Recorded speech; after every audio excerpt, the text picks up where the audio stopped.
गिरफ़्तारी जा वारसनि पारां प्रेस क्लब जो एहतियाती मुज़ाहिरो कयो वियो। उन मौक़े ते मुज़ाहिरे जे अॻवान अब्दुल रशीद पंवर, गफ़ार पंवर ऐं कंहिं चयो त पुलिस एहलकार मुश्ताक पंवर जे क़त्ल खे गुज़री वियो आहे। उन बावजूद क़ातिल गिरफ़्तार नाहिनि थी सघिया। उन्हनि इख़्तियारियुनि खां मुतालबो कयो त जवाबदारनि खे गिरफ़्तार करे मक़तूल जे खून सां इंसाफ़ कयो वञे।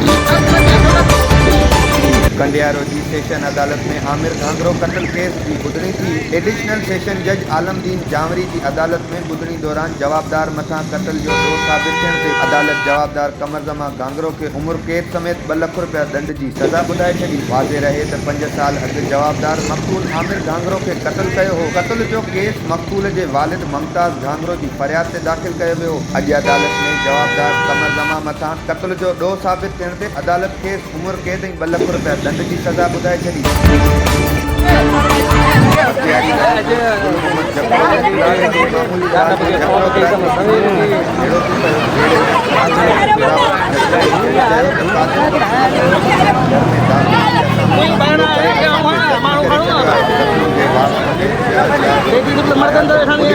गालियूं करे